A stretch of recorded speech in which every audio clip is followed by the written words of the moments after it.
It is Tuesday, September 27th, 2022, and from the home studio in Middletown, Delaware, I am Marshal Manlove from Delaware Sports and my sports reports. If you've never seen this before, the whole entire reason I look over here as opposed to over here is because I have to check my monitor. The home studio in Middletown, Delaware has exactly one person working in it, and that is me. So I have to make sure that everything's working properly when I hit the live button. Who am I? Marshal Manlove. As I just mentioned, I am also a stage hypnotist. If you'd like a funny, fascinating, and memorable experience for a party or an event that you are having, please consider my stage/comedy hypnosis show. Find out all about that at marshalmanlove.com. This is the local version of the show. We do a couple different versions, more of a national flavor called My Sports Reports. That's why I say I'm from Delaware Sports and My Sports Reports. And if you'd like to see any of those, the segments that we produce, who's this we? Me. That I produce are, as such, the milestones, amateur athletic milestones, do interviews with people from all around the country, and also we make announcements of national letters of intent signings all around the country. I think my favorite's the milestones episode, because that is seeing the results of everybody's hard work in a statistical fashion. Here in Delaware, some news and notes from the last couple days. Brooks Kendall from Stephen Decatur High School in Maryland is coming to Delaware to play baseball for the Delaware State Hornets. Looks like he's going to pitch. Some schools celebrating some athletic achievements of some of their athletes. Smyrna High celebrating their quarterback Brian Wright. He threw 5 touchdown passes in the Eagles' 44-0 win against Caesar Rodney. He's a senior, his first season as a starter. He completed 16 passes out of 21 attempts for 188 yards, a passer rating of 142.5. I guess that's good. Dover High School football player Jaquan Kilby ran for 160 yards and a career-high 4 touchdowns in the Senators' 33-12 win over Cape Henlopen on Friday night. Indian River High School cross-country runner Bryn Crandall won the girls' small school individual title at the Salesiana Invitational on Saturday. She's a junior now. She finished the Brandywine Creek State Park course in 1949. Which was the best girls' time among 66 runners in the 2 divisions at the event. She also took a first-place finish in a quad meet with Cape, Sussex Academy, and Sussex Tech this past Wednesday. Returning state champion. And Delmar High School football player Takai Huji scored 3 touchdowns in Delmar High's 35-7 win over Milford. He had a pair of interceptions, one of which he returned for a touchdown. Hugie also returned a punt 45 yards for a touchdown and scored on a 5-yard run. Special thanks to Jazzercise in Middletown. One of the proprietors there runs a very active Facebook group page for parents of high school athletes, and they are kind enough to post up links to the videos that I produce here and helps me get a few more viewers. You can help me get a few more viewers and thus help celebrate more of our local athletes in front of more faces. Just please like, share, and subscribe on whatever platform you're watching this. Appreciate that. And also, if you are in the market to buy or sell a home in Delaware, Maryland, or Pennsylvania, I can help you. I can stand at your side or have your back in a transaction. I'm good at this, actually. I don't take on very many clients because I have 4 jobs, and when I take on a client, I want to make sure I do the best job possible. But my real estate website is marshalmanlove.boxroach.com. The CACC passed out honors to 3 Wilmington Wildcats for their achievements last week. Bryce Hansen was the Rookie of the Week, and Ellie Collins, the Defensive Player of the Week for the volleyball team. Chavez Brooks earned Defensive Player of the Week for the soccer team. Volleyball went 2-0 last week, while the men's soccer team had a big 2-0 shutout win over Post on homecoming day. A couple field hockey scores from Delaware from yesterday. It was Charter 9, MOT Charter 0. I just say Charter, it's Wilmington Charter. They were the first charter school of note, so I'm just accustomed to saying Charter. But it is the Force of Wilmington Charter. Paige Colburn and Ankita Sharma each scored twice. Marie Brainerd 3 times. Shutout win for the Force. And Adrian Esterling had 3 goals and an assist. Emerson Ruggiero had a goal and 2 assists as the Seahawks of Delaware Military Academy beat St. George's 5-1. Some soccer scores from yesterday was Caravel 3, Newark 0, Del Castle 5-1 over Delaware Military Academy. There's the Charter School of Wilmington score. On Saturday, though, want to mention a big matchup here as Appoquinimink beat Salesianum 2-0. The national-ranked Sal's taken out by Appoquinimink.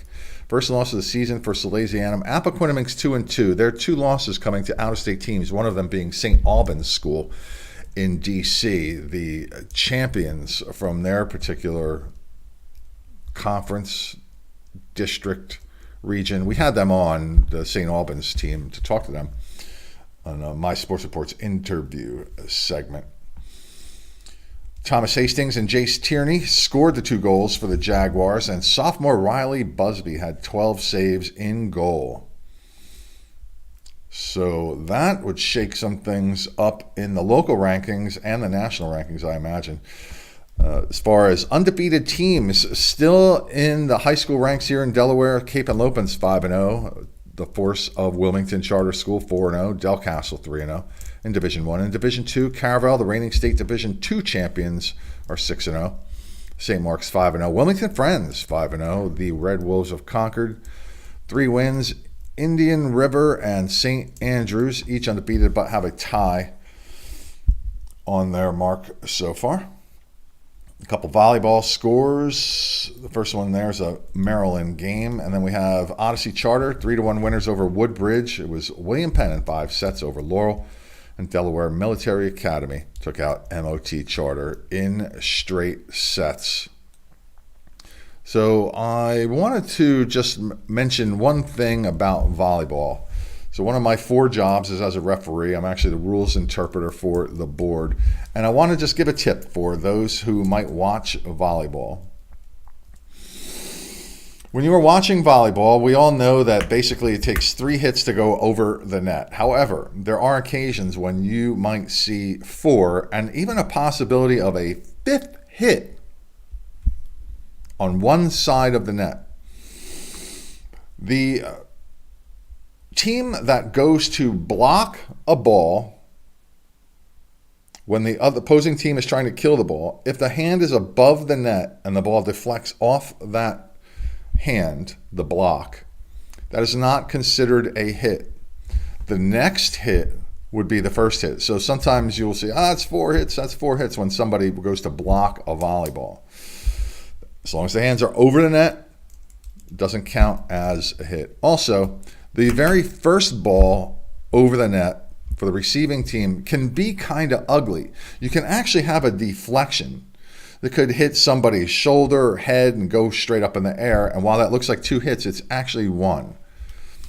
It's just the way the rules are now written and the game is now played. If that happens, a ricochet, the next ball hit is the second hit, and then could be one more after that. So technically, this is what you could see happen. The first ball is blocked on maybe a very hard spike. The next ball deflects maybe off somebody's head, off a shoulder, and goes up in the air. That's the first hit, even though you've just seen 3. And then the next play after that ricochet, that was a good freeze there. The next play after that ricochet would be the second hit. So you could see 5 hits. Rarely happens. A lot of times you will see 4, though. And then the first ball over can be kind of ugly as long as there's not prolonged contact where it kind of rolls up the body or something like that. Then that would be an illegal hit. But there's a little tip for you if you are watching high school volleyball and aren't aware of the rules. If you aren't fully aware of all the rules, if you're confused about calls that officials are making in any of the sports, and I would say in particular volleyball and field hockey, after watching these sports high school sports for 30 years or so, one of the things that you hear often in the stands is how people are confused about the whistles that are being blown on the field or on the court. You can order rule books from the National Federation of High Schools, NFHS. You can have them, and you can actually put them right on your phone in PDF form, or what's the other form that you can get them in? On Kindle. You can order them. It might be $10 or something like that. So if you're confused about a rule, you can open up your app and do the research. Instead of shouting out to the referees about how they don't know the rules, and you're the only one shouting that out, standing up and being very, let's say, boisterous about how the official who got trained in the rules of the game doesn't happen to know them, when in fact you might be the one, maybe the only one, who doesn't know them, and you're standing up and proudly, for whatever reason, letting everybody know that. So NFHS, you can get them on Amazon, I'm sure. Just it's NFHS, National Federation of High Schools. That's the rules that we play under at the high school level here in Delaware. If you have any questions about any rules in volleyball, you can send them to me at mysportsreports@gmail.com, because we're always looking for officials. We're still short officials. I wonder why we're short officials. Because you got people standing up in the crowd shouting at you, but you don't know the rules. It's funny when somebody shouts them at me, because I literally am the rules interpreter for the board and train officials about the rules. But okay, if you would like to be one, money's not too bad really for a part-time job, and all of the sports are looking for them. And if you would like to become a volleyball official, you can send a letter of inquiry to me at mysportsreports@gmail.com. Let's see. Tuesday, where will I be? I will be down at Sussex Central today, hearing about how I don't know the rules. People in the stands down there. Yeah, that's my day today. All right, ladies and gentlemen, boys and girls, if you would be so kind as to like, share, subscribe, appreciate that. And if you have any news items of interest, send them to me at mysportsreports@gmail.com. And if you think I am a horrible sportscaster of some sort, you can come be one of those too. And find out how to do that by reaching out to me at mysportsreports@gmail.com. I'll gladly have you put your face here and open yourself up to criticism. The same kind of criticism that I get here, and always just laugh because I've just heard it for 30 years now. Now, I'd like to have somebody else experience it for a little while. Time for some coffee. All right, that's enough. Have a great Tuesday. No 11Zs today. I'm on a crash diet for a couple weeks, so I'll be a little grumpy until lunchtime. Special thanks to Joey V, Tommy K, Donnie M, my wonderful, beautiful wife, and Ann W, Melissa F, Shelly D. I appreciate you all. All 6 or 7 of you that occasionally watch the show. Bye.